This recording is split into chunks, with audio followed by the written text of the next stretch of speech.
بسم الله الرحمن الرحيم الحمد لله رب العالمين والصلاة والسلام على عبد الله ورسوله نبينا محمد وعلى آله وصحبه أجمعين أما بعد.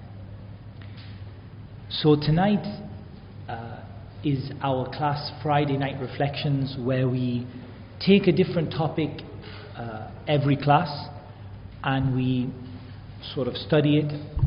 We've just finished a big series that we did on the topic of the signs of the Day of Judgment. And today I wanted to do something a little bit lighter, a little bit easier inshallah, but also something that inshallah will be very beneficial and maybe will open kind of a door to you to think about. Maybe it's something you haven't thought about before. The topic that we're going to deal with today is the topic of the advice of the scholars. And we know that Allah Azza wa Jal commanded every Muslim and made a right over every Muslim to advise his brothers and sisters in Islam. Allah subhanahu wa ta'ala said, وَالْعَصْرِ إِنَّ الْإِنسَانَ لَفِي خُسْرٍ إِلَّا الَّذِينَ آمَنُوا وَعَمِلُوا الصَّالِحَاتِ وَتَوَاصَوْا بِالْحَقِّ وَتَوَاصَوْا بِالصَّبْرِ. By time indeed mankind is at loss except those who believe and do good deeds and advise one another. وَتَوَاصَوْا. There is this tawasi, the wasiyah, the advice to each other with the truth, and they advise each other with patience. Taking on board this command from Allah Azza wa Jal, the scholars of Islam wrote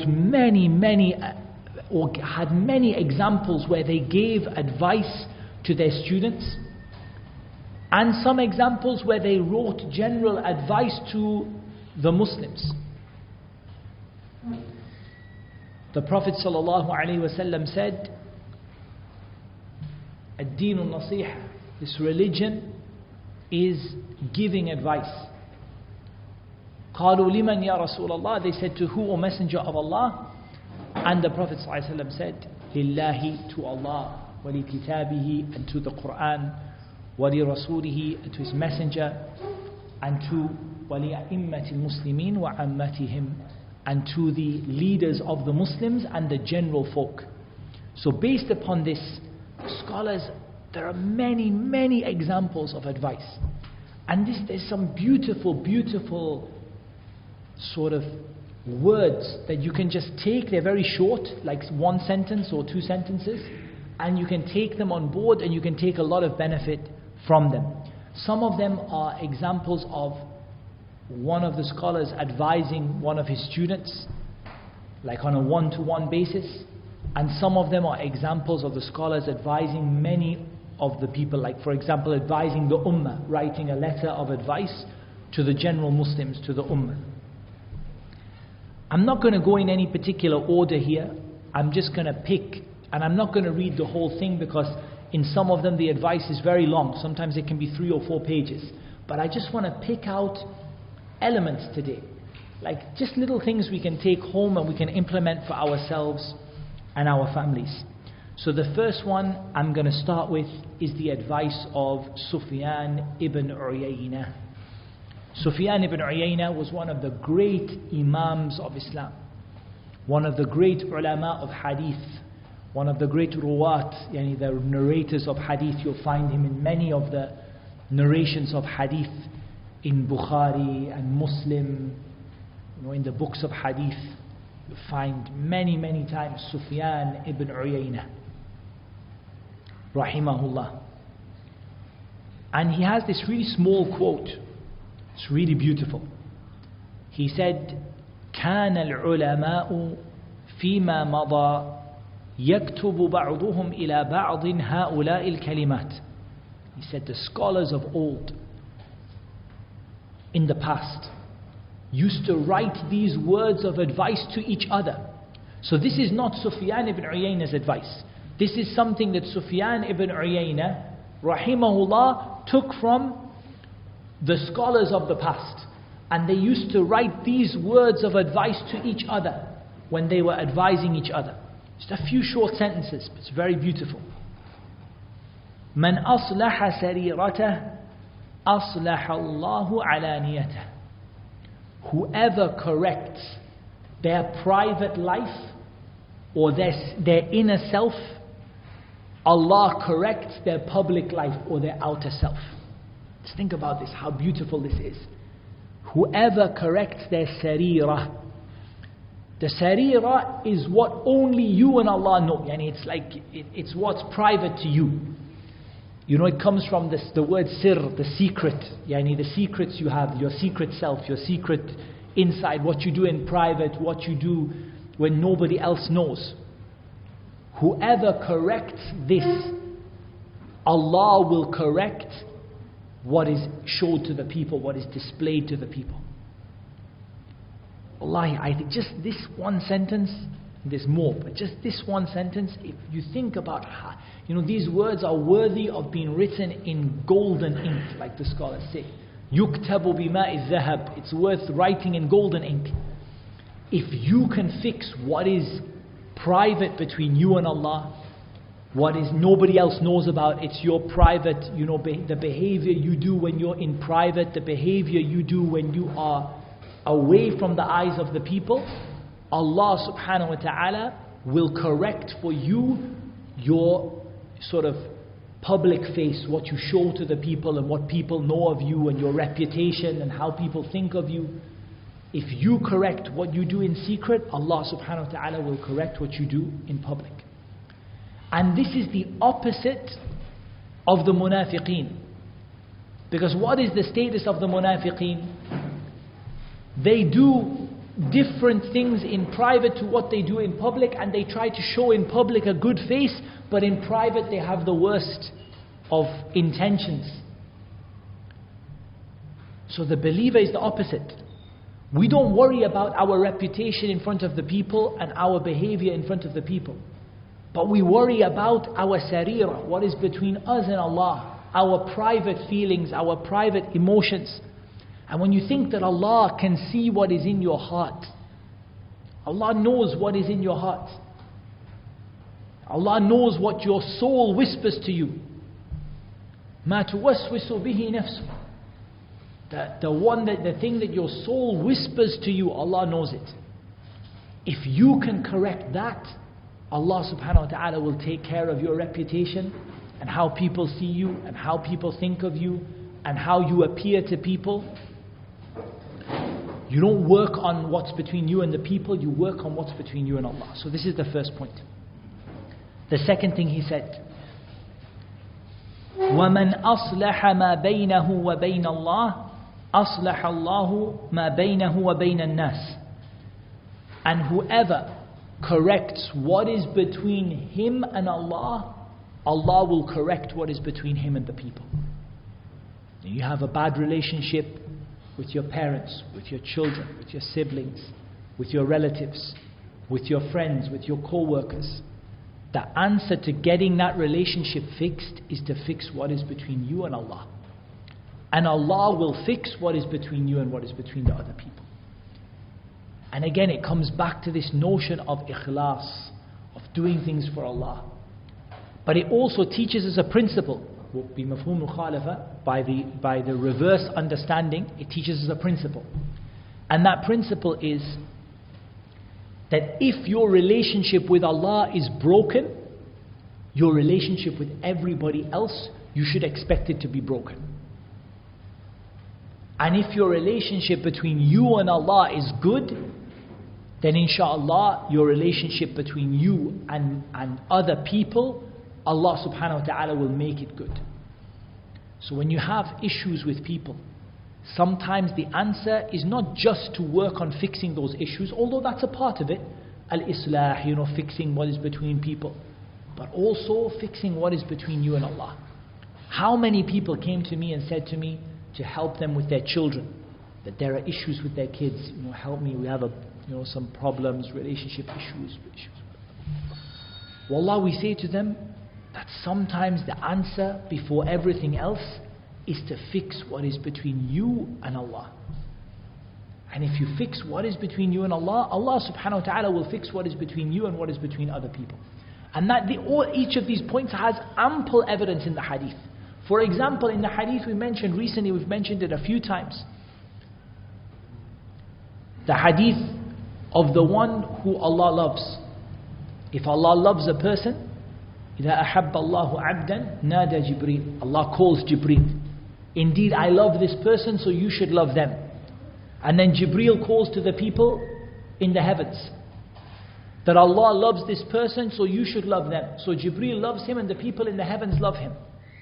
Then the hadith says, ثُمَّ يُوضَعُ لَهُ الْقَبُولُ فِي الْأَرْضِ. Then acceptance is put for him on the earth, and his relationships with people on the earth become good.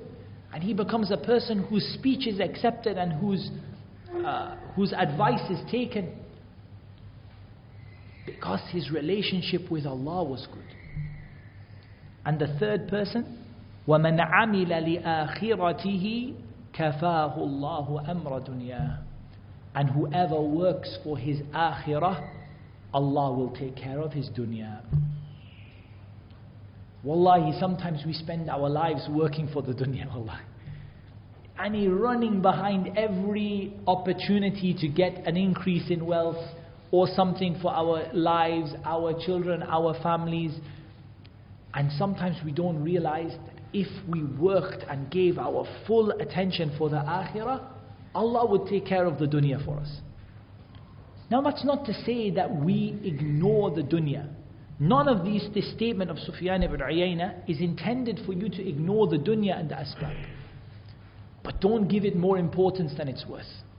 Work for your akhirah and Allah will take care of your dunya.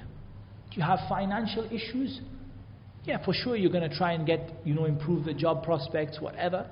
But one of the major things you have to do is to spend your time worshipping Allah Azza wa Jal. And if you worship Allah as He deserves to be worshipped, Allah will take care of your dunya.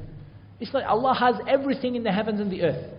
So for Allah Azza wa Jal to give you everything you need and 10 times more is not difficult for Him. It's not difficult for Him at all. It doesn't take anything away from Allah.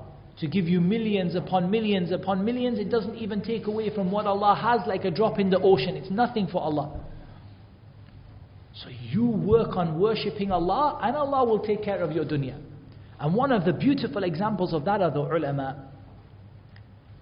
Generally, not I'm saying, but many a times you see these mashayikh and ulama, scholars of Islam. You think, how does this person live?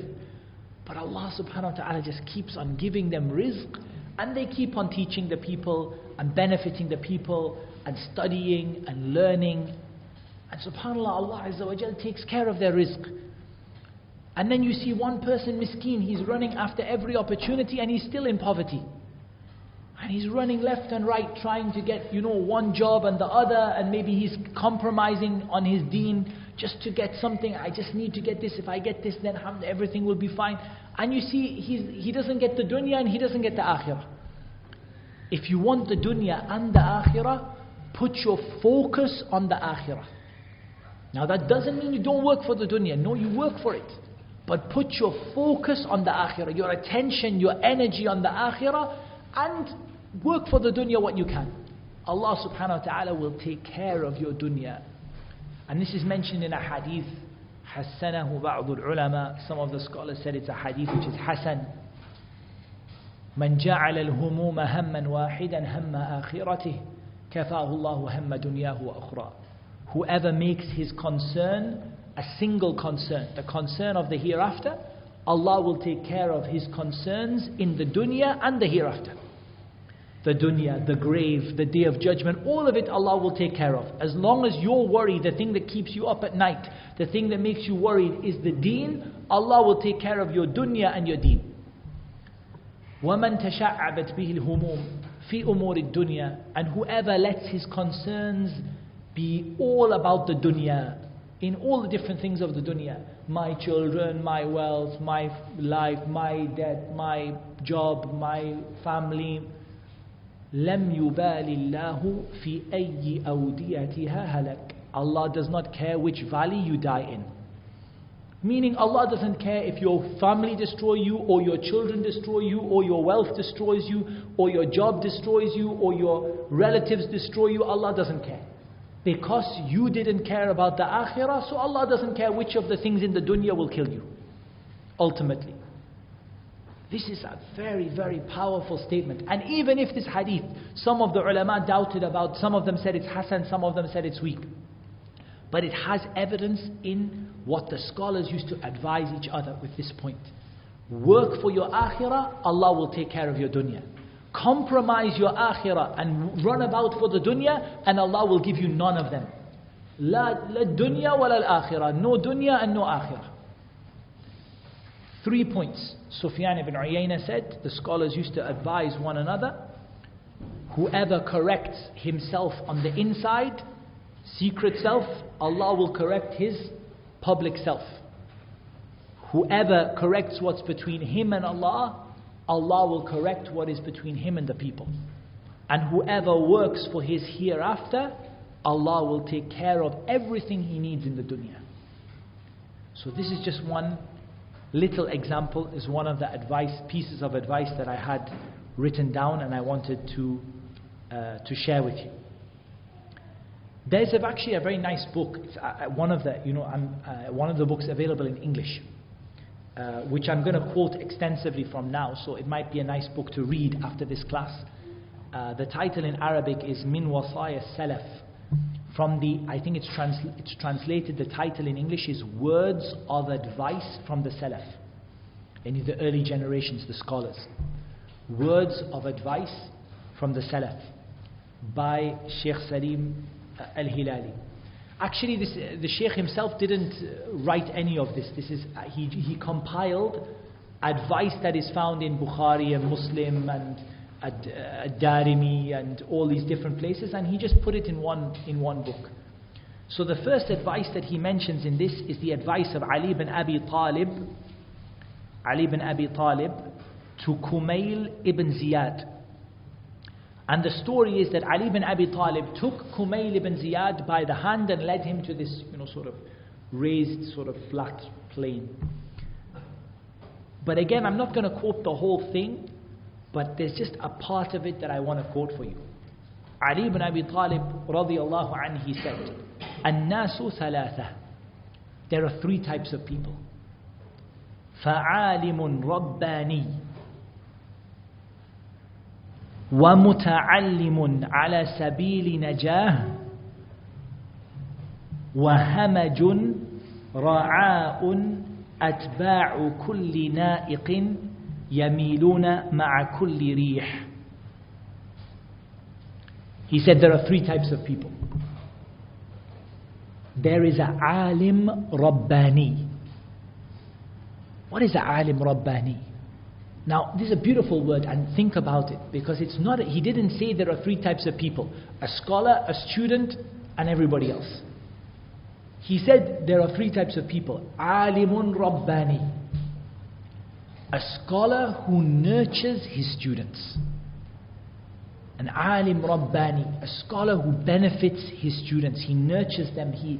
And some of the scholars said, if you want a definition of what is a alim Rabbani, it is الذي يربي تلاميذه على صغار العلم قبل كباره. The one who educates his students about simple things before difficult things. He takes his students step by step. He gives them the basics, and then he gets the next level and the next level, like as if he's taking care of a plant, or he planted a seed and he waters it, and it gets a little bit taller, and each time he's feeding it, looking after it, watering it, moving it into the sun, putting it into the shade. He's really giving attention to this. That is the example of the alim Rabbani, the scholar who is nurturing and educating his students. You see that scholar, those students are not just, like random people for him. Each one of them, he takes them by the hand and he brings them until they reach his level. Until they become ulama, Rabbaniyin. They become nurturing scholars themselves. He takes them by the hand and he keeps on giving them what they need. He doesn't give them too much so they become confused. He doesn't give them the complicated things. He doesn't give them the ikhtilaf, the differences among the scholars. Before he gives them the simple, the simple rules of Islam, the simple practice of Islam. He takes them like this, step by step.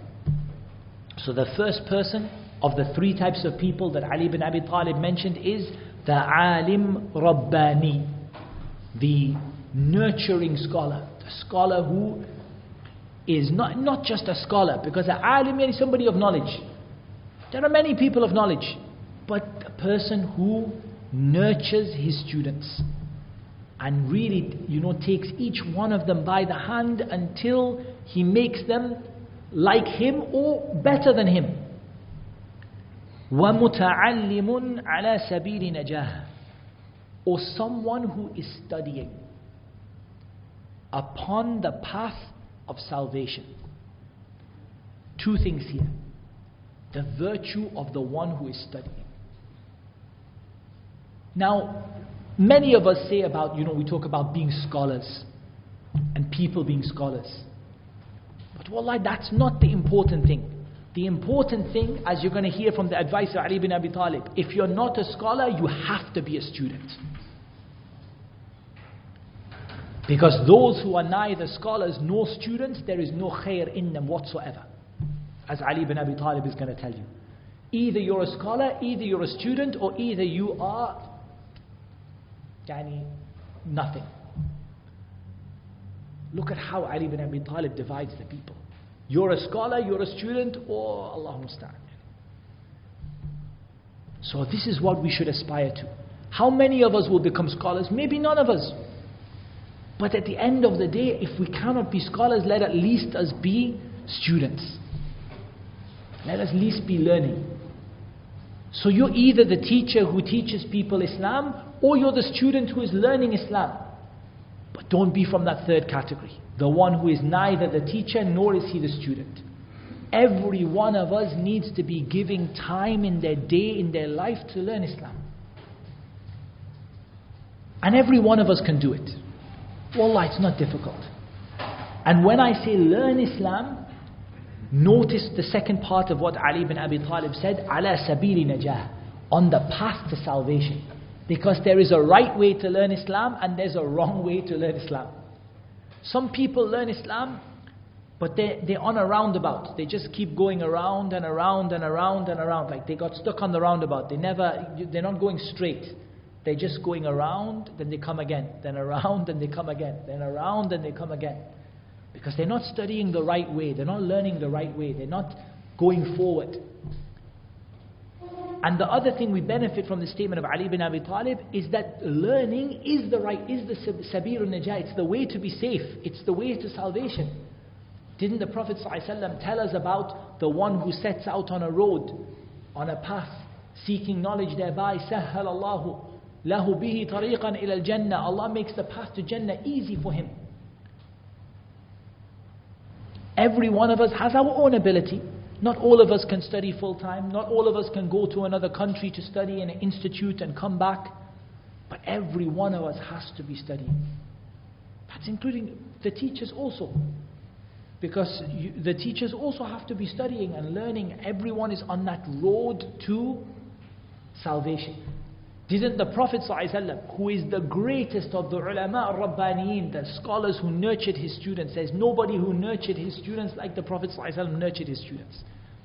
Didn't he say, or didn't Allah say to him, وَقُلْ رَبِّ زِدْنِي عِلْمًا, Oh Allah, give me more knowledge. So for that, we realize that everyone is on that path to salvation. And that path to salvation comes from learning Islam. Learning Islam and implementing it. Because knowledge for knowledge's sake doesn't benefit you anything. But knowledge that you act upon. And perhaps we'll come to another advice that talks about this. So what is the third person? The third person is the one that Ali ibn Abi Talib says. He calls him Hamajun Ra'a. and he's somebody who is lost and has, like some of the scholars said, la nidama lah. He doesn't have like any system and any way and he doesn't have like he's like a leaf in the wind. He doesn't have a path that he's going on. He's not going anywhere. And he explained this, Ali ibn Abi Talib, by he says that he's following everyone who calls out. Every voice that shouts out, this person follows behind them. And don't we see people like that? We see people in the issues of ikhtilaf, like they go like the wind. Like the 1 minute they do this, 1 minute they do that. Sometimes they're praying, sometimes they're not. Sometimes they're doing well. So they're just like a leaf in the wind, following everyone who shouts out. And anyone who shouts to them, come this way, he's behind them. The next person shouts out to them, come this way, he goes with him. He says, no, that way was wrong, come this way, he goes with him. He's following every na'iq, everyone who is shouting and screaming, he's just following behind. يَمِيلُونَ مَعَ كُلِّ رِيحٍ. Every time the wind blows, he moves with the wind. The example of the alim Rabbani, the scholar who is firmly grounded, that scholar is like a rock, like a mountain. The wind blows, he doesn't move. The sea crashes against it, he doesn't move. The situation changes, he's solid. His fatawa, his principles. He doesn't leave his principles because something happened, some small event happened and he threw all his principles away and started a new set of principles. He stays on very firm. And the student who is learning is trying to copy him. Sometimes he might sway a bit, but he's generally following that scholar and trying to be like them. The third type of person, مَعَ كُلِّ رِيحٍ يَمِيلُ. He goes left and right. Every time the wind blows, he doesn't have any ability to stay in one place. The wind blows and he goes on that side. The wind blows again and he goes on the other side. Ali ibn Abi Talib said, لَمْ يَسْتَضِيءُوا بِنُورِ الْعِلْمِ. They didn't take the light of knowledge, so they're in the darkness. وَلَمْ يَلْجَأُوا إِلَى رُكْنٍ وَثِيقٍ. And they didn't hold on to something strong. He's still talking about this third category, this one who is like blowing around with the wind. He says this person didn't take a lamp. Because what is your lamp that will take you to Jannah? Imagine that the road is dark and there's a lot of paths going left and right. What is the lantern that you can take with you that will show you the way to Jannah? That is al-ilm. That's knowledge. Or at least you hold on to something solid. You hold on to a scholar. You hold on to that scholar and that scholar will stop you from getting blown about by the wind. This person didn't have a light of knowledge and he didn't hold on to anything. He continued, he said, العلم خير من المال. العلم يحرسك وأنت تحرس المال. He said knowledge is better than wealth. Because knowledge guards you and you guard wealth. Look at the statement of the ulama. Look at Ali ibn Abi Talib. Look at what he said. He said knowledge is better than wealth. Why? Because what do you do with your wealth? You spend your whole time making sure other people don't steal it. You spend your time protecting it, keeping it safe. What does knowledge do? Knowledge spends its time keeping you safe. Knowledge keeps you safe and guards you. Knowledge is like having a bodyguard. That bodyguard is going to walk with you and be with you your whole life. That's your knowledge. It's your bodyguard. But you have to be the bodyguard for your wealth. You have to guard your wealth and stop people from taking it and stealing it and misusing it and spending it. You have to guard your wealth, but knowledge guards you.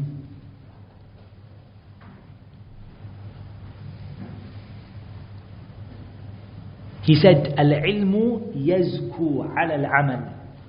Knowledge, it leads you and it increases you until you act upon it.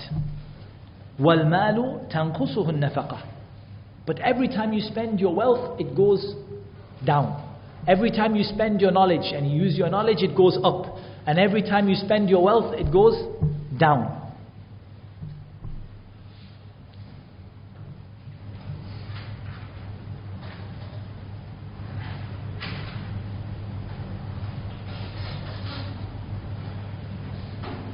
There are many, so his advice is more than a couple of pages, but if we don't stop there, we'll not get to the next piece of advice. But it's a beautiful piece of advice, and in that book, if you get the whole of that book, Words of Advice from the Salaf by Salim al-Hilali, then inshallah you will inshallah bi'idhnillahi ta'ala be able to read the whole thing. But I just thought I would just take that part. So we took from that Ali ibn Abi Talib said there are three types of people. There is a scholar who is nurturing his students. There is somebody who is learning in the right way, who's heading on the path to Jannah. And there's somebody getting blown about by the wind. He doesn't know where he's going, and every time somebody shouts, he follows him. So you have to choose. You can't choose to be the scholar, because that only comes with knowledge and practice and tawfiq from Allah. But you can choose to be one of the second two. You can choose to be the student, or you can choose to be the one who is getting blown about by the wind. That is your choice. So that is some of the advice of Ali ibn Abi Talib radiyallahu anhu, and his advice is lengthy, subhanallah.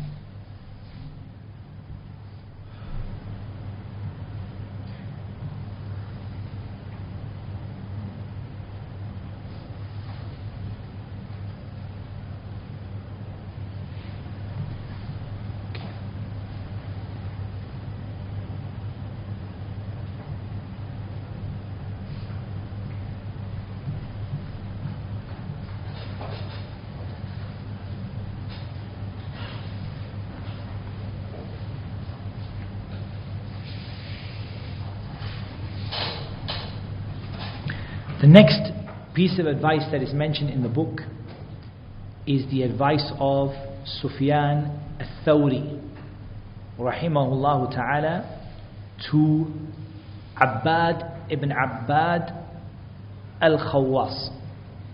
So Sufyan al-Thawri was another major scholar, great Imam of Islam, great scholar of Hadith, Sufyan ibn Sa'id ibn Masruq al-Thawri rahimahullah ta'ala, from the major thiqat, reliable scholars of hadith. He wrote to his contemporary Abbad ibn Abbad al-Khawwas, and we're going to come to the advice of Abbad ibn Abbad in a minute, because he has a beautiful advice himself. And I like the fact that look at how they are exchanging advice. Like Abbad ibn Abbad has his own advice that he gave out, and Sufyan al-Thawri has the advice that he gave to him. So he narrates his advice, and the other advice is narrated in some of the books of the Sunan.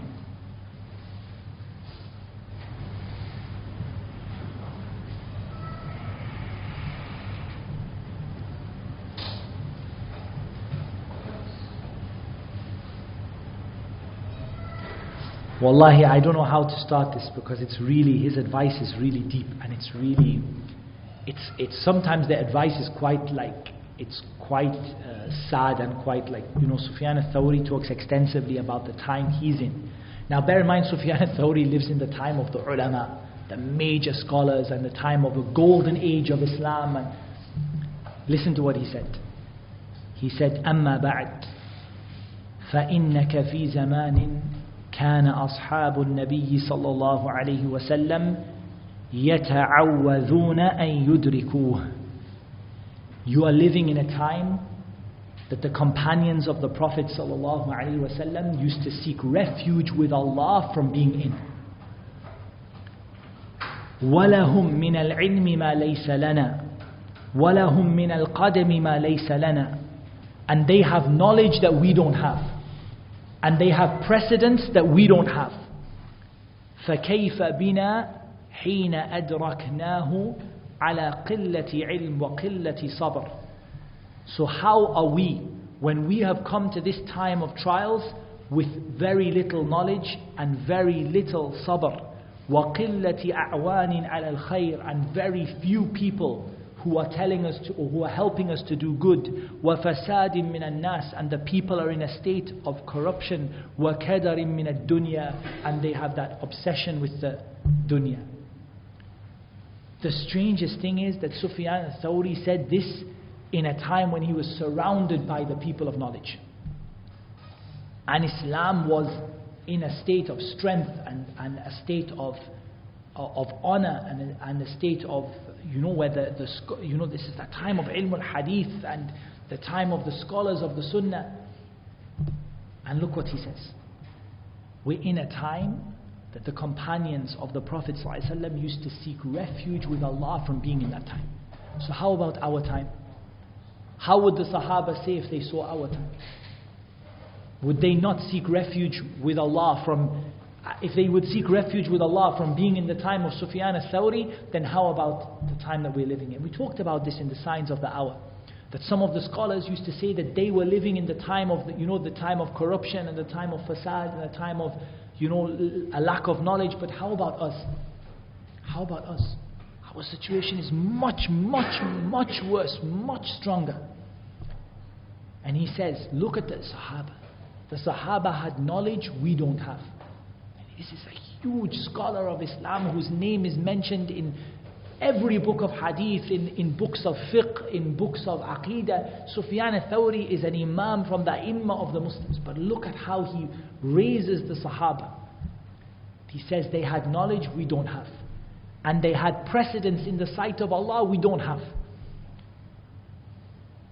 So how should we be? How will we behave when we've come to this time and we have so little knowledge and so little sabr and so few people to help us to do good and so much corruption and so much love of the dunya? Wallahi, the reality is that we are in a worse situation, a million times worse situation than what Sufyan al-Thawri is talking about. And we suffer from these things: a lack of knowledge, a lack of sabr, a lack of people to help you to do good, corruption among the people, love of the dunya. Aren't these the basic things that we all suffer from in our lives? We suffer from a lack of knowledge, a lack of sabr. That we complain that there's so few practicing people. You try to practice your religion and people push you away and throw you out. And the corruption that exists, in terms of not corruption as in financial, I mean just corruption in general, corruption in deeds. People doing sins everywhere you look. People preferring the dunya over the religion. So what does Sufyan al-Thawri advise you to do when you reach this time? He said, فَعَلَيْكَ بِالْأَمْرِ الْأَوَّلِ وَالتَّمَسُّكِ بِهِ. He said, hold on firmly to how things were in that time. Stick to the al-amr al-awwal, stick to how things were in the time of the Sahaba. Because all of the good is in their time, right? Everything good was in their time. The knowledge, the sabr, the taqwa, the helping each other for the sake of Allah, the salah, the piety, the love of Allah that they had, everything good was with them. And everything bad came from the people who followed. Like some of the scholars said, al-khayru kullu al-khayr. All of the good exists in that which the early generations followed. And all of the evil exists in that which the later generations innovated. All of the good exists in what the early generations had. So where are you going to find barakah? Where are you going to find khair? Where are you going to find knowledge? From the Sahaba. That's where you're going to find it. Those are the people who are going to give you the benefit. Those are the people who are going to give you the good. Those are the people that if you follow them, your society will return back to how it was in the beginning. Like Imam Malik said, nothing will correct the later part of this ummah except what corrected the earlier part. If you want to correct your society, you can only do it the way the Sahaba did it. If you want to gain knowledge, you can only do it the way the Sahaba did it. If you want to come close to Allah, you can only do it the way the Sahaba did it. So all of the good is in sticking to al-amr al-awwal, how things were in the beginning. وَالتَّمَسُّكْ بِهِ. And sticking, like holding on to it. And then he says something which is, wallahi, it's difficult. He said, وَعَلَيْكَ بِالْخُمُولِ فَإِنَّ هَذَا زَمَنُ الْخُمُولِ. He said, I advise you to be hidden. Because this is a time to be hidden. And don't one of the things he's saying here is that don't raise your head up to be, like a figure in the society. Worship Allah, benefit the people, but don't put your head over the parapet. This has to be taken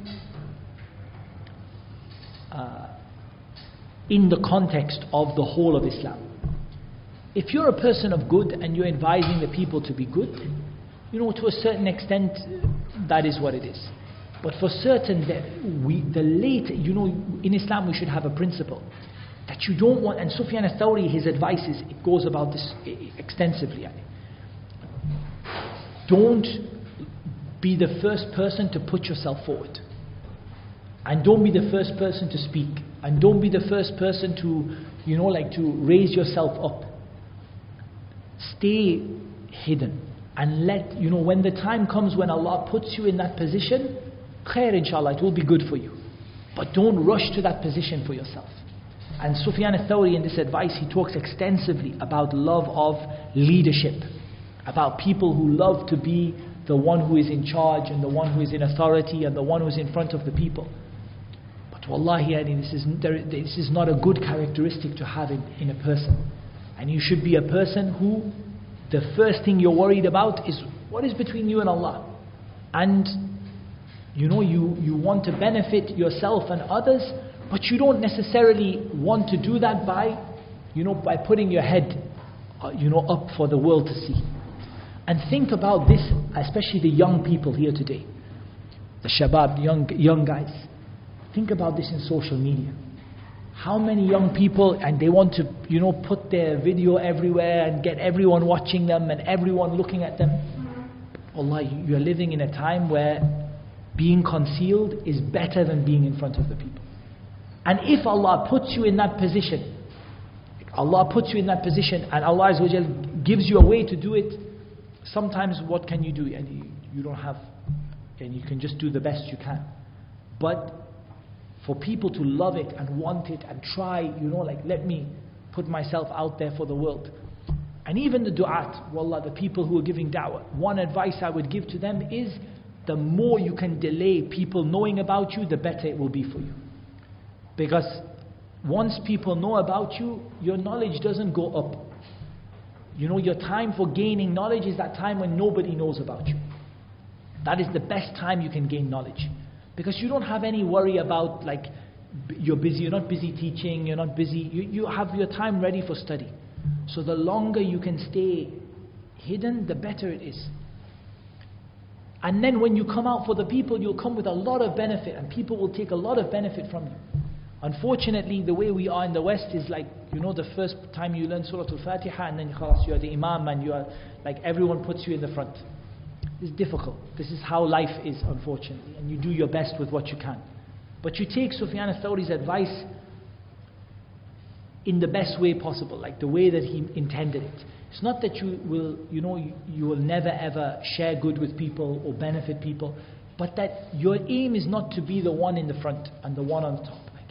The Sahaba used to wait for someone else to take the job. If anyone else they could find to take it, they will give it to him.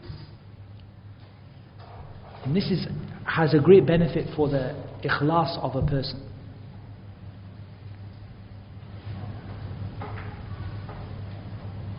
And then he talks extensively about loving wealth and loving the dunya and loving to be in charge of the people. And subhanAllah, there's a great deal of benefit in that, but I still want to get to some other points of advice. So the next piece of advice is the advice of Abbad ibn Abbad. So remember, Abbad ibn Abbad was the one who Sufyan al-Thawri gave advice to him. And he gave this advice to Ahlul Sunnah. So this is a general advice. It's recorded in Sunan al-Darimi.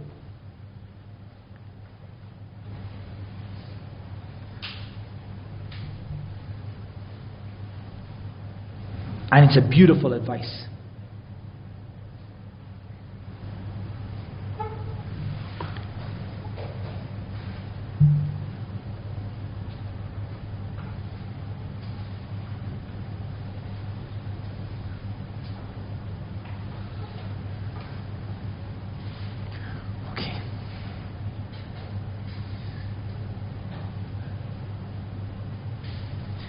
Where do we start with in this? There are so many points of benefit, but I just wanted to take a couple out of there.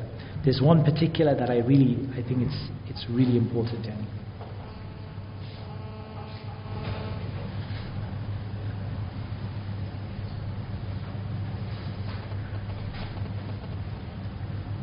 Okay, I think we'll take this bit first of all.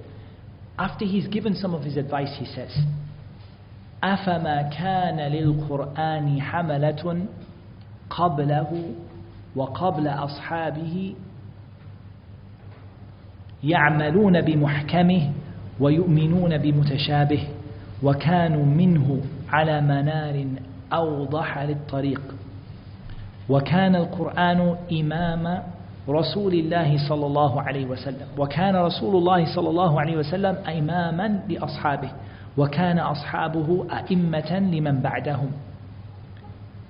This is a beautiful statement, he says.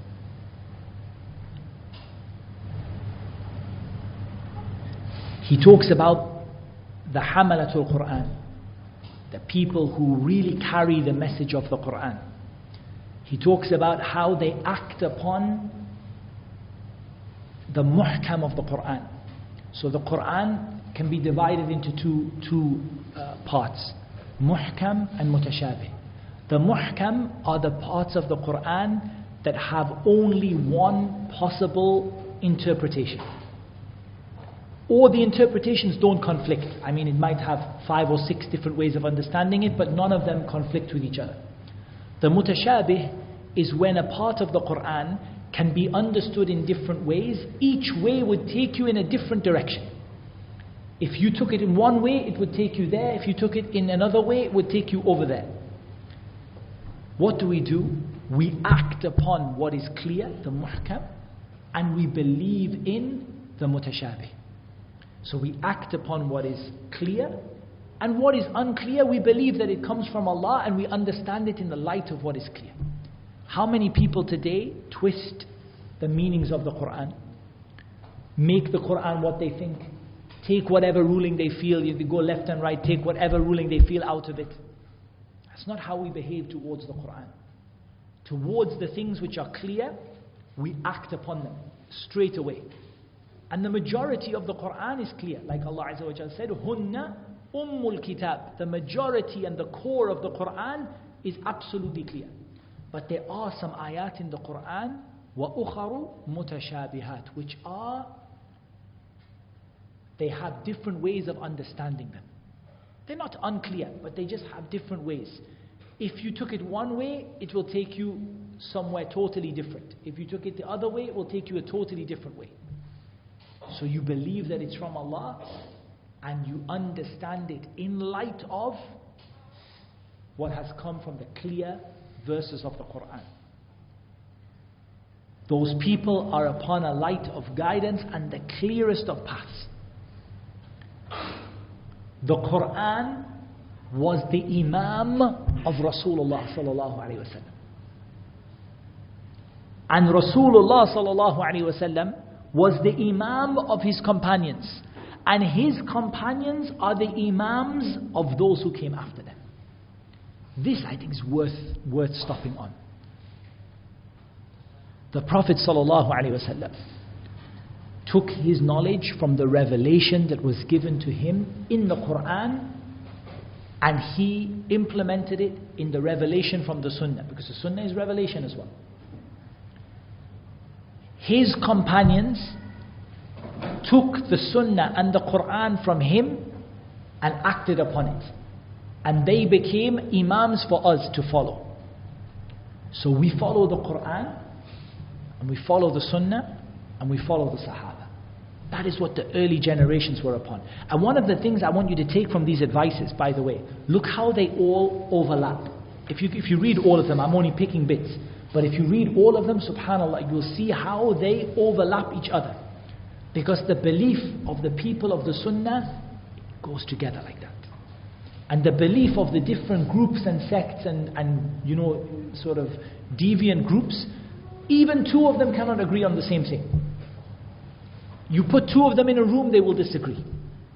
Whereas the people of the Sunnah, you have one of them in the time of Sahaba, one of them 100 years later, one of them 200 years later, one of them 500 years later, one of them 1,000 years later, one of them 1,200 years later. They all say the same thing, because their belief is one. Because where did they take that belief from? From their hawa? No, they took it from the Quran and the Sunnah and the Sahaba. And if someone asks you, what is the right Muslim? What kind of Muslim are you? You give them this answer from Abbad ibn Abbad, that the Imam of the Prophet ﷺ was the Quran, and he was the Imam of his companions, and his companions were our Imams. This is the answer of what kind of Muslim you are. I follow the Quran, I follow the Sunnah, I follow the Sahaba. And this is the ijma' of Ahlul Sunnah. The Ahlul Sunnah have ijma' on this. Consensus from all of the Imams of the Sunnah, wherever they are, in every country, in every place, in every time. They are unanimously agreed that the right kind of Muslim is the Muslim who follows the Quran and the Sunnah and the Sahaba. And the third one is important, because a lot of people follow the first two or claim, like the poet said, كل يدعي وصلا بليلى وليلى لا تقر لهم بذاك. Everyone says that they love Layla, but Layla doesn't agree with them. And you can't just say, I love the Quran, I love the Sunnah, No, you have to show it. قل إن كنتم تحبون الله فاتبعوني. Say, if you really love Allah, then follow me. So the Quran, the Sunnah and the Sahaba. Because a lot of people claim to follow the Quran and the Sunnah, but when you compare them to how the Sahaba believe, their belief is not like Sahaba. So any group that comes up today and says, we are upon the truth, we are the people of the truth, how do we judge them? By the Quran and the Sunnah and the Sahaba. If they follow Quran as it was revealed, they follow the muhkam, what is clear, and they believe in the mutashabih, what is unclear. And they follow the Sunnah as it was revealed. And they follow the Sahaba as they believed and as they acted, then these people are guided. And the evidence for this is in the Quran. Allah subhanahu wa ta'ala said, فَإِنْ آمَنُوا بِمِثْلِ مَا آمَنْتُمْ بِهِ فَقَدْ اهْتَدَوْا. If they believe as you companions believe, they are guided. If your belief is like the Sahaba, you are guided. If your belief is not like Sahaba, فَإِنَّمَا هُمْ فِي شِقَاقٍ. They are only in disarray, and just believing whatever they want.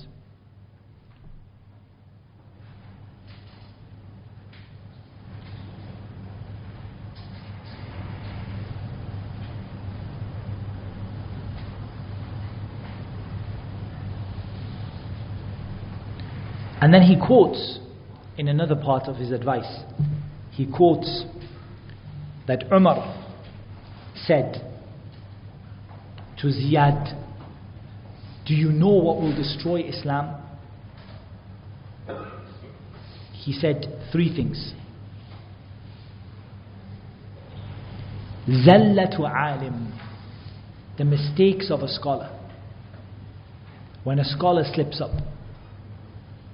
وَجِدَالُ مُنَافِقٍ بِالْقُرْآنِ, and the munafiq, or the arguing with the munafiq with the Quran. The Quran, munafiq arguing with the Quran, or debating with the Quran. وَأَئِمَّةٌ مُضِلُّونَ, and scholars or imams that misguide the people. And wallahi, these 3 things are worth also stopping on. The mistake of the scholar, or the slip of the scholar, this is a huge trial. When the scholar slips and makes a mistake. Not just a mistake, but a zalla, and he really slips and falls down. Because the people are following them. And so when they slip, everyone behind them slips. And as for the munafiq, and especially this jidal, this argumentation and debate that goes on with people without any knowledge. And the role of the munafiqeen in destroying Islam is something clear from the history of Islam. Especially if you look at what happened after the time of Umar, and how the munafiqeen made their plans and twisted the words of the Quran and the Sunnah until the people became lost and began to fight each other. And then the Imma Mudillun, the scholars and the people who are imams, and they misguide the people.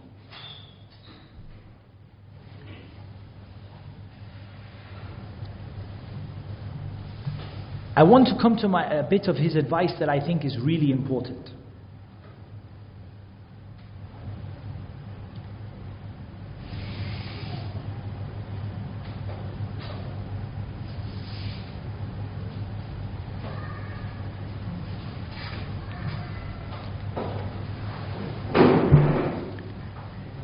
If I can get to it.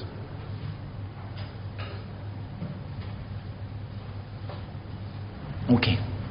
This, for a certain group of people, and wallahi, maybe the people here will not, inshallah, there will not be a group of people among them, but still, this advice for a group of people today is, you feel like he wrote it after he saw the state of the Muslims today. Especially some of the practicing brothers. He said, وَلَا تعيبوا بالبدع تزينا بعيبها فإن فساد أهل البدع ليس بزائد في صلاحكم ولا تعيبوها بغيا على أهلها فإن البغي من فساد أنفسكم. Wallahi, this is like, if there was one thing that I would write it and put it on my status, really this is needed in our time. Do not criticize the people of innovation in order to make yourself look good. So the people of innovation, these are the people who have followed the wrong way. They have followed other than the Sunnah. They've gone away from the Sunnah. But there are some people who, in order to make themselves look good, they spend their time, their nights and their days criticizing and making refutations and writing refutations of people. تَزَيُّنًا بِعَيْبِهَا. They want to make themselves look good at the expense of other people. He said, the corruption of the people of innovation doesn't increase you in piety. If your brother is in a state of mistake and he's fallen into an error, that doesn't make you any better. That doesn't give you a better place in Jannah. And do not find fault in them in order to oppress the people. Wow, look at this. Wallah, you would think he's sitting today. Do not find fault in them in order to oppress the people. So some of the people, they find fault in others to oppress them. And the reason they find faults with other people is so that they can, get revenge for what he did to me before, what he said to me before, something like that. Because this oppression is from the corruption of your own self. Then he said, وَلَيْسَ يَنْبَغِي لِلْمُطَبِّبِ أَنْ يُدَاوِي الْمَرْضَى بما يبرئهم ويمرضه فإنه إذا مرض اشتغل بمرضه عن مداواتهم ولكن ينبغي أن يلتمس لنفسه الصحة ليقوى على علاج المرضى. He said, and this is again applicable, very applicable, same piece of advice. He said it's not right for the person who's trying to cure other people to cure them with what will make them better and make him sick. Because if he becomes sick, he will become busy with his sickness instead of curing the people. But it's right for him to seek for himself to be healthy so that he can be strong to help other people. Meaning, if you're doing stuff that's making your heart sick while you're trying to make other people better, you're going to end up like the example of the candle. You give out light, but you yourself melt into nothing. You're helping other people, but you're making yourself sick by helping those people. Rather, what you should do is make yourself and your heart healthy, so that you can be strong to help other people. And then he says, how should you deal with people? How should you deal with the mukhalif? How should you deal with the one who has gone into error, the one who has gone against the sunnah? He said, فَلْيَكُنْ أَمْرُكُمْ فِي مَا تُنْكِرُونَ عَلَىٰ إِخْوَانِكُمْ نَظْرًا مِنْكُمْ لِأَنفُسِكُمْ. He said, let your situation be with those people that you criticize from your brothers as though you were speaking to yourself. The way that you would want to speak to yourself, let it be like that. وَنَصِيحَةً مِنْكُمْ لِرَبِّكُمْ. And part of nasiha to Allah. And it's sincerely for the sake of Allah. If you see a mistake in your brother, of course you're going to correct it. Of course you're going to tell people that it's wrong. But let you do it in a way that it's as if you're talking to yourself and you wish for it, a part of nasiha to Allah. Yani meaning you're getting the ajr from Allah. Not that you want to find fault in him so you look good, or you want to find fault in him in order to get back at him for something that he did, or in order to get some sort of revenge, or in order just to make him look low. But you want to correct the flaws of the people because it's as if you're correcting yourself. You're like a mirror to your brother. You want to correct his mistakes so that he can be better and you can be better. Not so that you look good and he looks bad. Now that doesn't mean, also, we have to be clear here, that doesn't mean that you shouldn't sometimes have to use some harsh words or have to publicly point out somebody's mistake. This is what is well known from the early generations that they used to do. But you have to bear in mind your intention being for Allah, not to criticize people to make yourself look good. He said, وَشَفَقَةً مِنْكُمْ عَلَىٰ إِخْوَانِكُمْ. And be gentle with your brothers. Have shafaqa, and you want them to be guided. When you criticize somebody, you want to criticize them so you look good and they look bad, or you want them to be guided as well? You want them to be guided as well. وَأَن تَكُونُوا مَعَ ذَلِكَ بِعُيُوبِ أَنفُسِكُمْ أَعْنَى بِعُيُوبِ غَيْرِكُمْ. Wallahi, this is beautiful. He said, and let you be, despite that, busy with your own faults instead of the faults of other people. Because wallahi, the one who is busy with the faults of other people, لن يفلح. Take it as a guarantee. If you're busy with the faults of other people, you will never, ever, ever gain success. Until you become busy with your own faults first of all. Does that mean we don't clarify things? No, we still clarify. We still point out errors and mistakes because that's part of nasiha for the people. But we're more worried about our mistakes than other people's mistakes. Some people, wallah, if you ask him what are the mistakes that Fulan made, he will give you a PDF. If you ask him, Ya akhi, what about your mistakes? He will say, my mistakes? What mistakes? هذا مخالف لعمل السلف. This is against the action of the Salaf, the early generations. They were much more worried about their mistakes than the mistakes of other people. Did that mean they didn't point them out? No, they pointed them out. But if you ask him what about his mistakes, he'll list you, look, he needs to correct this and this and this. If you ask him what about your mistakes, he will list more. Because he's more concerned about himself than he is about other people. And notice he said, مَعَ ذَلِكَ. So he said, don't ignore the first part. You're still going to give him advice. You're still going to clarify. But you're going to be more worried about your own mistakes than you are about other people. Some of the people spend their whole time, day and night. You say, Akhi, what do you do at night? He says, well, I must admit, I don't pray tahajjud. I spend the night watching YouTube to find the mistakes that other people make. Busy yourself with your own mistakes, ya akhi. If you busy yourself with your own mistakes, then whatever you see from people's mistakes, clarify them. But the first person you need to worry about is yourself. Otherwise, you're just making yourself sick at the expense of getting other people healthy. So wallahi, every time I read this advice, I just think this is it's so important. Then he also says, it's really important. He says, وَقَدْ قَالَ عُمَرْ ibn al-Khattab رضي الله عنه رحم الله من أهدى إلي عيوبي. Umar ibn al-Khattab said, may Allah have mercy on the one who gives me a gift by telling me my faults. Wallahi, look at the sincerity.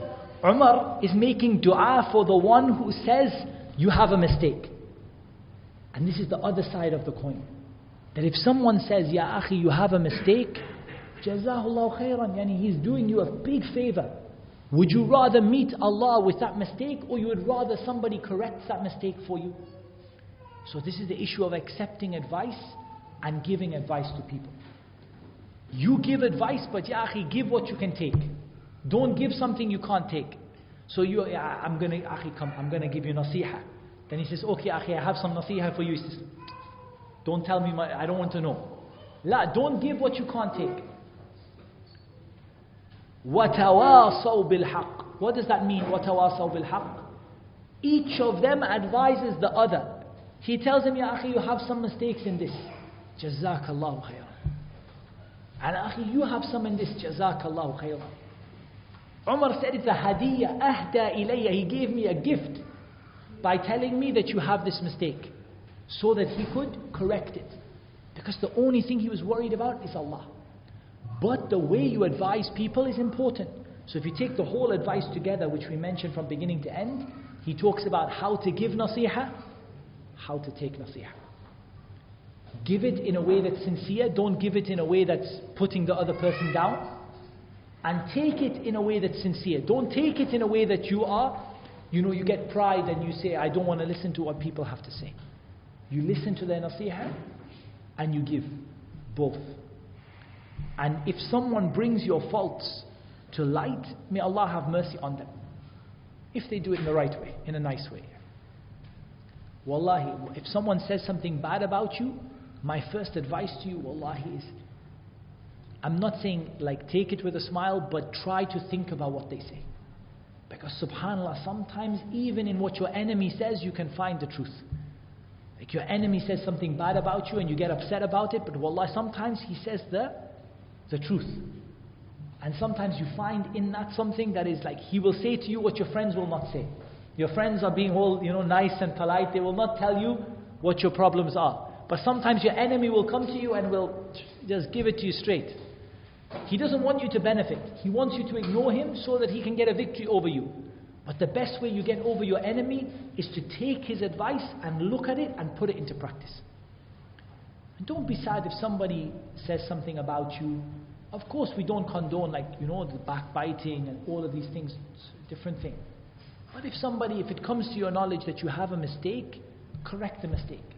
Because ultimately, on the day of judgment, you're going to thank the person for bringing it to your attention, because you had a chance to fix it in the dunya as opposed to akhirah. But again, the way you bring it to that person's attention, that's everything. If you give good advice in a good way with sincerity, as if you care and you're concerned and you want the person to be better, what did he say? He said that your place in Jannah doesn't get bigger by your brother going to Jahannam. But if you help your brother to go to Jannah by the permission of Allah, your place gets bigger and his place gets bigger. You both win. But if he goes to Jahannam, you don't win anything. You don't get a bigger place. Not like you get his house and you get his land in Jannah and you get everything. No, you don't get anything. So you want people to be guided, you want people to be better, you want people to change. You try to give sincere advice. Wallahi,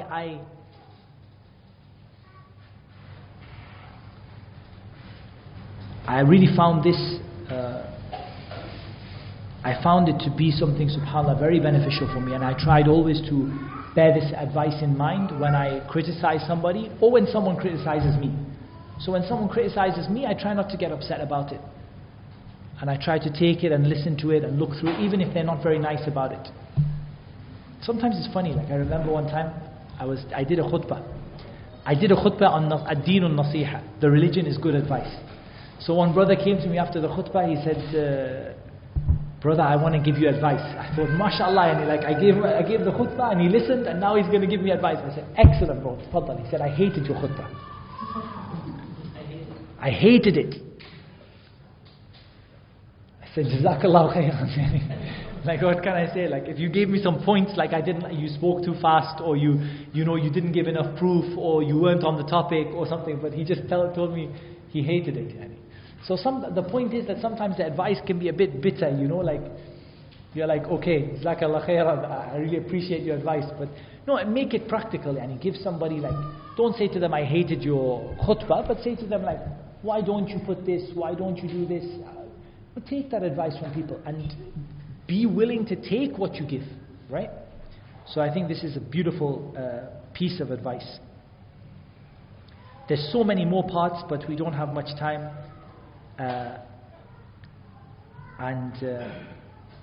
I don't think that we have enough time to go through the other parts of advice, subhanAllah. But I think, wallahi, if you were to get this book, it's translated into English. Not all of the advice I've mentioned is in it, but some of it, you would really appreciate it. And I think that all of us can benefit from reading these words of advice of the scholars. There is another book by Sheikh Abdul Razzaq al-Abbad, hafidhahullah. The Sheikh wrote a book called From the Advice of the Salaf to the Young People. So this is like specific advice for the young people. But there's beautiful books. Even if you go to a good, reliable bookstore, you'll find more than one book that deals with the topic of just advice that people give to other people. And if you compile it together, it's like words of wisdom. And some of the non-Muslims do this. They gather together like words of wisdom from, famous people and put it in books and things. SubhanAllah, think about this. In Islam, we have books that are like words of wisdom that have been gathered from pearls of wisdom that have been gathered from great scholars, Sahaba, just little pieces of advice. And above that and beyond that, the advice the Prophet ﷺ gave to his Sahaba. Like the little words of advice.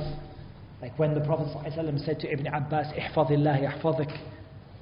Guard the rights of Allah and the religion of Allah, and Allah will guard you. This hadith, these words of advice. "Ihris ala ma yanfa'uk. وَاسْتَعِنْ بِاللَّهِ وَلَا تَعْجَزْ." Do what will benefit you and seek the help of Allah, and don't be defeatist. Don't say I can't do it. And these are like just these little hadith of advice and words of advice. And then you share this advice with others. You share it with your children. Wallahi, giving advice to people, it's a beautiful thing. So I just wanted to share with you that such things exist, because I thought maybe some of you are not even aware that this material exists that you can benefit from. And even in English, much of it has been translated. And if someone were to do even more, there is an opportunity for more work on this, to gather like a book of advice from the early generations of Islam and the great scholars of Islam, and to compile books of advice that you can give to young people, that you can give to your family, you can pass on to people. Allah, there is some amazing words of advice in there, but it's very deep. It's not like, we only managed to get through a few sentences, and there's pages and pages and pages, because it's the advice they gave. They spoke little, but when they spoke, their words meant a lot. They were weighty words, heavy words. So I would recommend everyone to take a little bit of time to read some of the words of advice that the scholars gave to their students, that the Sahaba gave to the Tabi'een, and so on, so that you can benefit from this in your life, and you can also benefit the other people around you with this, and also to encourage each other to give each other words of advice. Just generally to be people who give advice to each other. And the greatest advice, and the advice that Allah Azza wa Jal gives to you in the Quran more than anything else, ittaqullah. Have taqwa of Allah. Protect yourself from Allah's punishment, because it just keeps coming again and again. Ittaqullah. Protect yourselves from Allah's punishment by doing all that is good, keeping away from what is bad, keeping to the limits of Allah. So just generally, like being people who give advice to their friends, to their family, to just share words of, little quotes, words of advice. And I also think this is important when it comes to things like social media, because we love sharing things on social media now, right? Like we share and most of the stuff people share is not authentic and not reliable. Wallah, if you were to take this book that I recommended, or some other words of advice, books of advice, and just take like a line from it each time and just share it with people, wallah, benefit so much. People will benefit from it, sharing advice to the general Muslims. So this is just a topic that I wanted to cover, and we had a spare Friday, and I thought, let's talk about some of the advice of the scholars and just encourage people to read more about it and to study more on that topic. Okay. In Friday nights, usually we have been giving people a chance to ask questions. For the sisters, if you could write it down and send it with some of the children, inshallah, or one of the children. And for the brothers, you can just, on topic, off topic, I don't mind. Whatever it is, inshallah. Yes, Habibi. We heard today that our concern should be more towards the akhirah rather than worldly affairs. So, what is your advice on the topic like maybe work in office environment? Should we look for one there and for the worldly affairs, or should we try to put in more time and energy to excel in the environment? That's a beautiful question. So, the question, I'll repeat it and I might just paraphrase a little bit. We talked about preferring the deen over the dunya. When you work in an office environment, you often have a choice between working, like giving your 100% energy, to that environment and getting promotions and getting further, maybe getting more money, and holding off and just doing the bare minimum. Which should we do?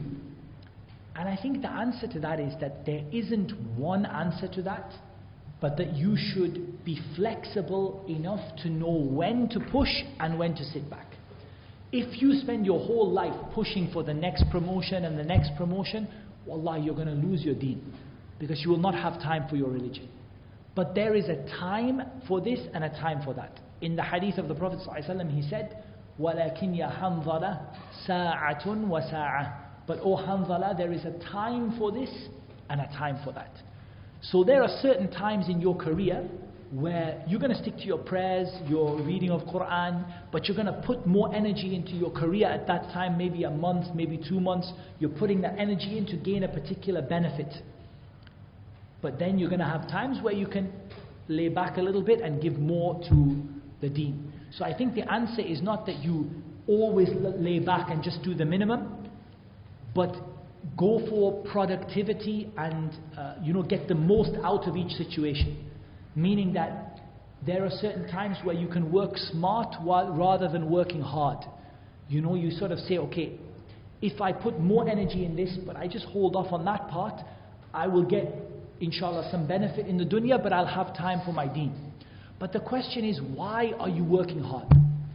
If you are working hard in your office for the religion, by means of I need to feed my family, and I want to be able to give sadaqah and zakah, this is also part of the deen. So you can also, say that sometimes when you work hard for something in the dunya, and your intention is to please Allah, you can also get some rewards in that.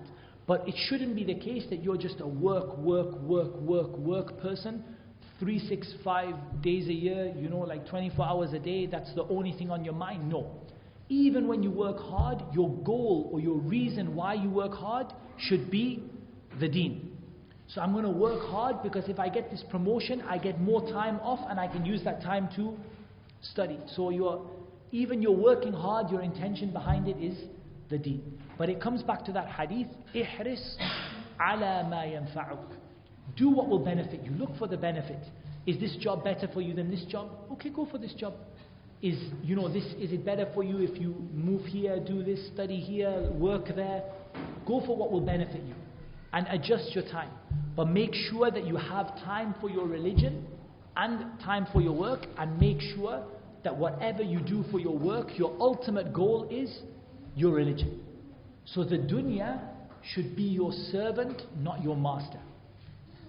The dunya should be your servant.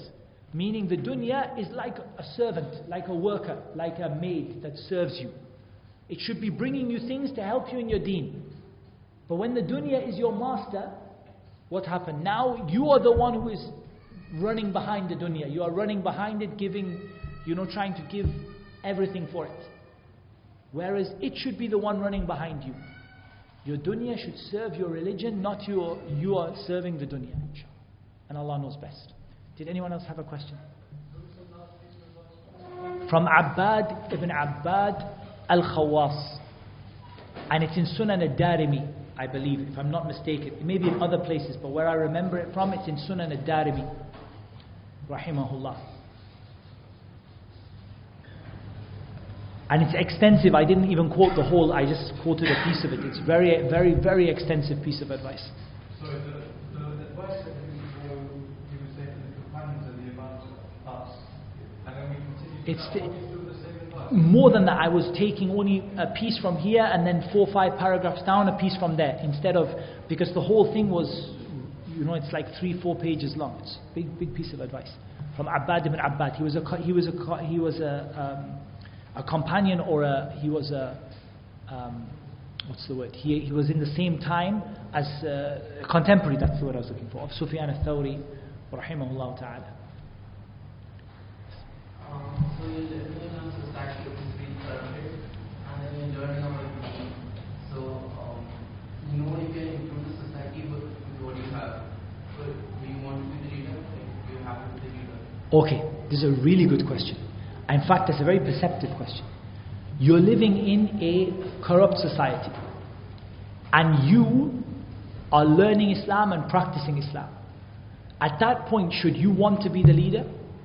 Should you take a position of leadership? It doesn't have to be general leadership. I'm not talking about being the president or whatever.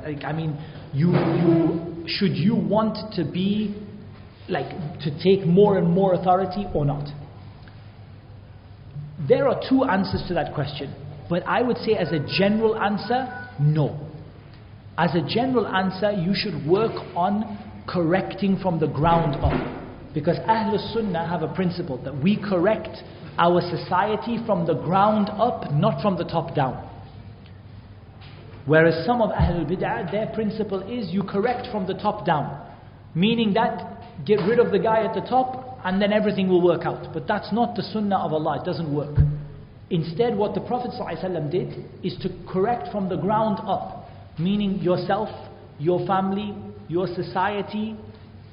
And what will happen? As you correct more and more people, some of those people will become in positions of leadership. And then they will correct more people, and then some of them, and eventually it will filter upwards. It will filter upwards. However, when you try to change what is at the top and filter down, you cause more corruption than you fix, like Shaykh al-Islam ibn Taymiyyah said. And this causes killing and fighting and civil war and all of these things by trying to change what is at the top instead of trying to change what is at the bottom.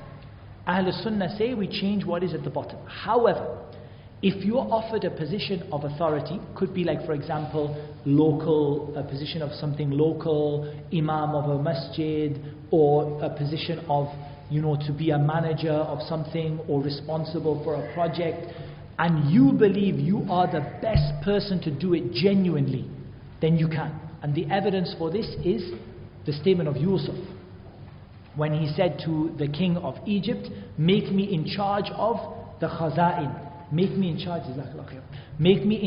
of the stores of grain in Egypt. He knew he was the best person for it, so you can seek it if you are the best person for it.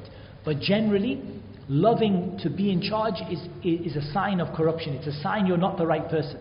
The best person to be in charge is the one who doesn't want to be. And anyone who craves for it is the wrong person to do it, generally.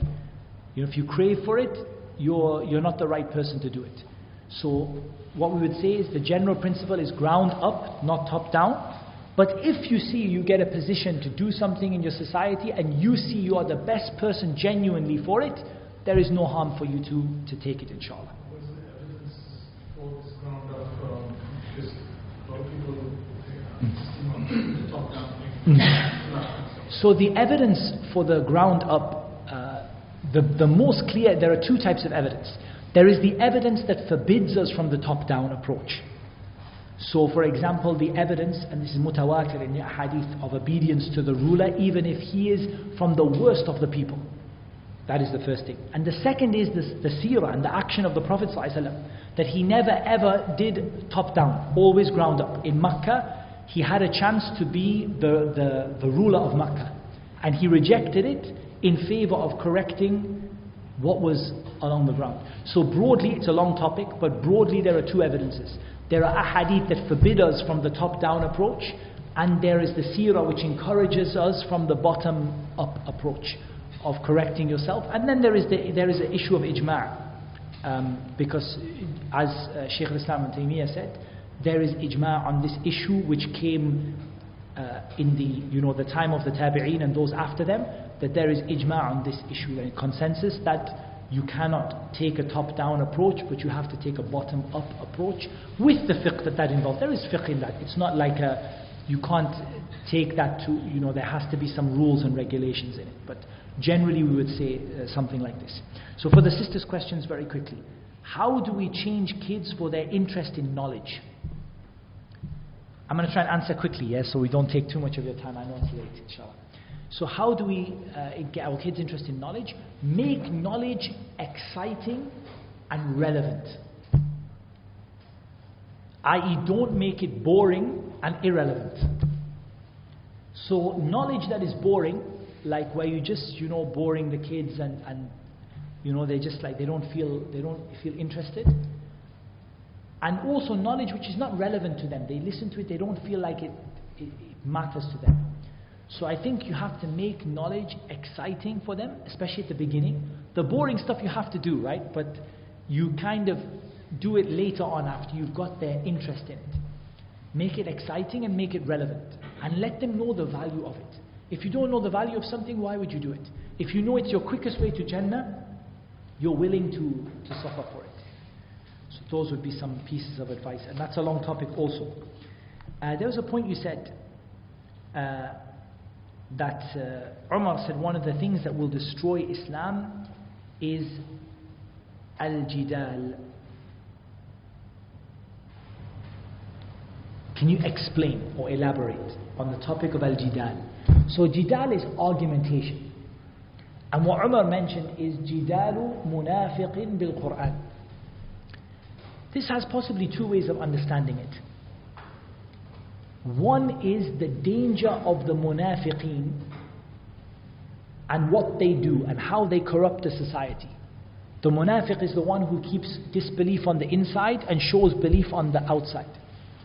And if you look at the seerah and what they did in the time of Uthman, when they turned the people against Uthman, and then they turned the people against Ali bin Abi Talib, and all of the things that happened and the killing that happened because of the actions of Abdullah ibn Saba and the munafiqeen, and what they did to harm Islam through their putting false pretenses, false things across through the Qur'an.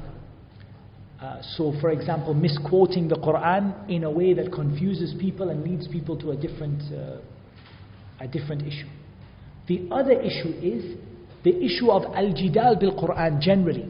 Like, people arguing with one another without knowledge and using the Qur'an. Like arguing about ayat and fighting over ayat and things like that. So to me, both of these can be included in this statement of Umar radiallahu anhu. Does reading books about science and psychology for the sake of, like sort of tafakkur, and getting, just gaining knowledge and things like that, does it benefit the believer, and should you make time for it? There is a benefit in the knowledge of the dunya, but the benefit is very small in comparison to the knowledge of the akhirah. So what I would advise is, first of all, that you don't make this your main source of knowledge. Because if you spend all your time reading books about, about the sciences of the dunya, what's going to happen is you're not going to get any time for what's more beneficial. And the shaitan makes you busy bil-mafduli anil fadil, with the thing which is less beneficial instead of the thing which is more beneficial. However, if there's a certain benefit to be had in that you want, not just generally you want to just become, more well-read or something like that, but you have a specific benefit. I want to know how to deal with X, Y, Z, addictions among my children. My children have addictions. I want to deal with addictions, and I want to read a book on how to deal with addictions. La bas. There's no harm in it. But as for just, I read like 5 books a week on the topic of sciences and history and whatever, just for the sake of a tafakkur, and just getting a bit more knowledge. No, like busy yourself with the religion, inshallah, but there is no harm in reading some books about the dunya where you have a specific need and a specific intention. But don't be like the non-Muslims. يَعْلَمُونَ ظَاهِرًا مِنَ الْحَيَاةِ الدُّنْيَا وَهُمْ عَنِ الْآخِرَةِ هُمْ غَافِلُونَ. They know the apparent nature of the world, but they don't know anything about the akhirah. Be people who know a lot about the akhirah, and you just dip into the dunya what you need. The dunya is like using, like some of the people give the example of the toilet. The dunya is like, your use of the dunya is like your use of the toilet. You go in, you do what you need, you come out. You don't it's not like you love to spend time in there and you spend as long as you possibly can, and you just go and do what you need to do and you come out. That's what the dunya is like. The books about the dunya, dip into them what you need and then go. But don't spend weeks and weeks, and every week I finish all this, I read about the dunya and the dunya. Give a little time for it where you need it. How do you make yourself steadfast in seeking knowledge when the factors affecting is things like health, sicknesses, unable to complete anything due to health issues and feeling incomplete and sad for not being able to complete things? Wallahi, my advice is this: take knowledge in very small doses. Sometimes the problem is we try to take too much knowledge. Like we say, I'm trying to memorize Quran. I'm going to memorize Quran. Now for someone who has already done 5, 6, 7, 8 juz, that's a good goal. But somebody who hasn't memorized anything more than 10 surahs, he says, I'm going to memorize, I still didn't memorize Quran, still didn't memorize Quran, still didn't memorize Quran. You get down about it. But if you said to yourself, I'm going to learn, I know 10 surahs, I'm going to know 10 more. Maybe after 1 month, you will know 10 more. Now inshallah I'm going to go for half of Juz Amma. Now you got half of Juz Amma. Now I'm going to go to memorize Juz. You're setting yourself achievable goals. Sometimes, especially when someone is sick, you're looking at the person is healthy, you're comparing yourself to them. You're saying this person studies 5 classes a week and memorizes books and memorizes Quran, and I'm sick. If you're sick, just do what you can. Small goals. I'm going to learn 1 hadith in a day. I'm going to learn 1 hadith in a week even. I'm going to read 1 page of the Quran every day. Small goals. Set yourself small, easy goals. Make it winnable. Now that's one of the things in the dunya, and sciences of the dunya, psychologists say, which I found it to be something which agrees with Islam. I'm not quoting it because psychologists quote it, but I find it to be something that agrees with Islam. Make it winnable. Meaning, don't give yourself a task you can't win.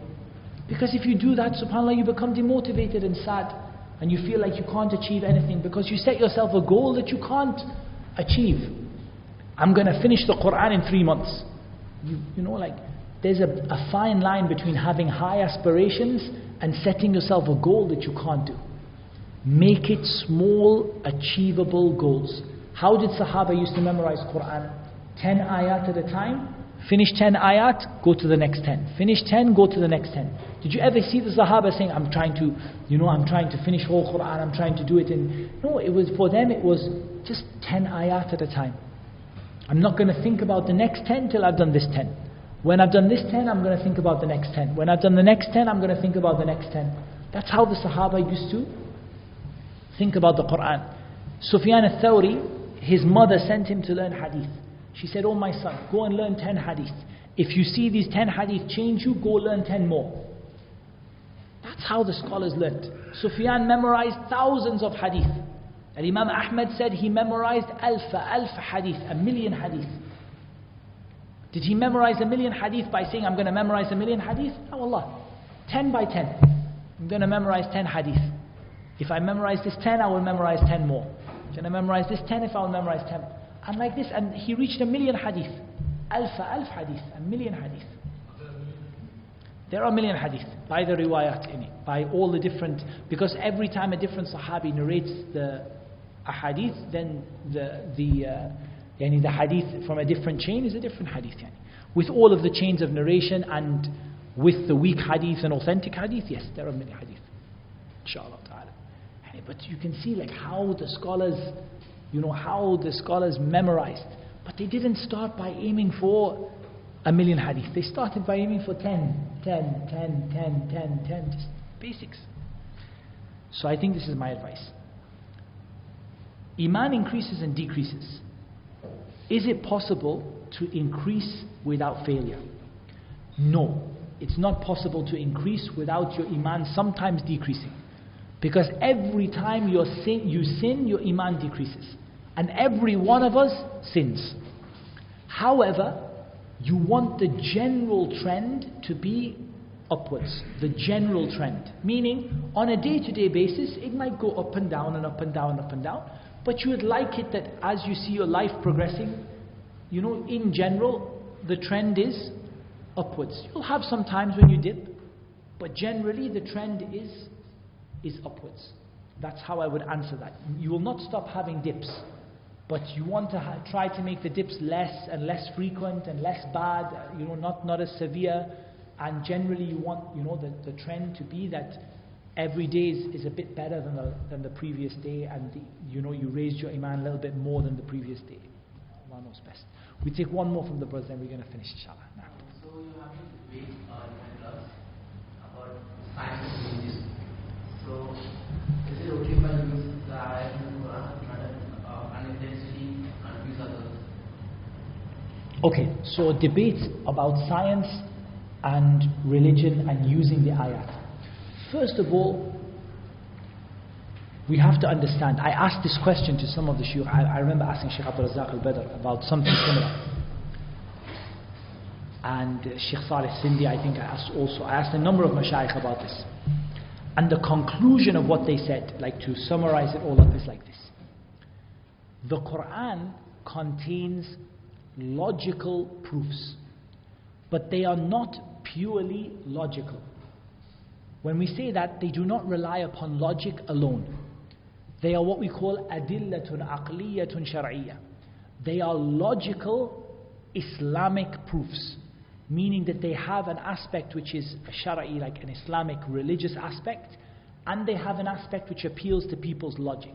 They are not purely logic alone. So don't debate people on logic alone. Okay? Meaning that I'm going to prove to you that God exists by logic. No. By revelation, that is logical. Call it logical revelation if you want to. Adillatun aqliyatun shar'iyyah. Logical revelation. Any revelation which appeals to people's logic. Am khuliqu min ghayri shay'in am humul khaliqun. Were they created from nothing, or did they create themselves? Am khalaqu as-samawati wal ard, or did they create the heavens and the earth? What did Allah say? Bal la yuqinun. They are not certain. They are not sure. You go and speak to the professor of evolutionary microbiology. Bal la yuqinun. They are not certain. They have no yaqeen. They have only dhann, like just they guess. Inhum illa yadhunnun. They just guess. They do not have certainty. Were they created from nothing? Or did they create themselves? Or did they create the heavens and the earth? They are not certain. So this is dalilun aqliyun shar'i. It's a shar'i religious dalil, but it appeals to people's logic. Pure logic and philosophy it's not shar'i, it didn't come from Allah. So you restrict yourself to the logical proofs which Allah put forward and His Prophet ﷺ put forward, instead of your own logic and stuff like that. Second thing is, don't use the Quran for something that Allah did not intend from it. So sometimes what people do with science and the Quran, they take an ayah, they twist the ayah outside of all of its interpretation so that it can agree with science. This brings us back to the first point, because there's another aspect to the first point, which is, don't make your criteria of judgment between right and wrong something in logic. Because if you make logic the criteria between right and wrong, you'll always lose the argument. You cannot win an argument. If you say, right, for example, science is the judge of who's right and wrong. So what are you going to do by the fact that science has this belief in evolution, generally, for the vast majority of scientists, have a belief in evolution, and Islam says it doesn't exist. So how can you reconcile? You can't make science the judge of what is right and wrong. Well, the judge of what is right and wrong is the Shara, is the revelation of Allah Azza wa Jal. That is the judge of what is right and wrong. Science is dhan only. It's just guessing. And it's a theory, and the theory might be right and the theory might be wrong. And like you hear scientists, if you look at science throughout the age, you'll see how many times they decided something and they said it's guaranteed to be true, and then the next day they came and said, no, actually it's not. And there was a time when scientists were unanimous that the earth is flat and you're going to fall off the side if you travel too far west or too far east. Then they said, anyone who says it's round is an ignorant fool. And now they say it's round, and anyone who says it's flat is a... And look, like these people change their beliefs on things daily. And my favorite example is what you should eat. If you eat fat, you'll get fat. No, it's not true. If you eat sugar, you'll get fat. No, it's not true. Wallahi, they change their opinions on it. You cannot make this the criteria between right and wrong. The Sharia is yaqeen. That is what tells you the difference between right and wrong. So you can use logical proofs, but in the framework of the Sharia. As I said, don't use the ayat for what they were not revealed for. So some people, they say, I'm going to give you a proof that the scientific theory of the Big Bang is the truth because Allah subhanahu wa ta'ala, and they start using an ayah for something that none of the scholars of tafsir ever said this ayah refers to. So they use the ayah for something that nobody from the Salaf said was true. This is an evil thing because it's using the ayah for something that Allah Azza wa Jal did not reveal it for. And yes, you might win your argument, but tomorrow they'll come and say, we've proven that it's not true. This actually science, we don't think this is true anymore. But where is your ayah now? You said the ayah is a proof for it, and the ayah is a guarantee, and so on and so forth. So how should we say? We say, for example, Allah said that the heavens and earth were one. فَفَتَكْنَاهُمَا. So we caused them to split apart. That is what happened. If that means the Big Bang, that's what the Big Bang is. If that doesn't mean the Big Bang, then something else is true. But the ayah itself is true. That the heavens and the earth were one thing, and then they were, they were forced apart. That is true because that's what Allah said. But when you say that Allah said that the Big Bang is true, the mushkila. Because now you have equated the ayah with a scientific theory that may be partially true or completely true or not true at all. And you've made the ayah guaranteed that the ayah now equals this. This is a musibah, big problem. And ultimately you will lose the argument. And I was talking to a brother he has a degree in the sciences, and he's very interested in this. And he also said the same thing. You'll win the debate with a jahil, but if you debate a scientist who really knows his stuff, he'll rip you apart when you start to do this. He'll destroy you from beginning to end when you start to equate ayat to scientific theories. Say what the ayah says, and then let the scientist do what he wants. مَنْ شَاءَ فَلْيُؤْمِنْ وَمَنْ شَاءَ فَلْيَكْفُرْ. You want to believe, believe. You want to disbelieve, disbelieve. You're going to take your belief or your disbelief to your grave. It's not my problem. So don't equate it too closely, and especially when they come up with things that are so ajib, and they say this is what the ayah means. We say, who said it? Which of the scholars of tafsir? So this is also important, that when you talk about science, tell what the ayah says, but don't jump to where the ayah, something that the ayah didn't say. Just say what the ayah says, and let the scientists draw their own conclusion out of it for the truth or for the otherwise, whatever they want to do. And also in this topic of when you have these things about science and logic and religion, put your focus upon what Islam tells you to put your focus upon, which is Tawheed, the worship of Allah alone. And try not to get bogged down in discussions about things that have no real benefit, right? You're going to just end up back and forward like a ping pong ball. Like people will say, I want to talk about whether or not salty water and seawater mix, whether salty water and fresh water mix. Say, Habibi, if it mixes or it doesn't mix, there is one God and you only worship Him. Wallah, I don't see say, no, I want to debate whether the sun goes around the earth or the earth goes around the sun. Ya Habibi, if the earth goes around the sun, it goes around by the qadr of Allah. If the sun goes around the earth, it goes around by the qadr of Allah. In any case, as Allah said, that's how it is. But what matters is worshipping Allah alone, believing in Allah's revelation. You get caught in these points, wallah, you can drown in them. Like forever you're talking to the person about this and they never ever take Islam because they never got what matters in Islam. And instead you start talking about masail that you don't know what the right answer is and they don't know what the right answer is.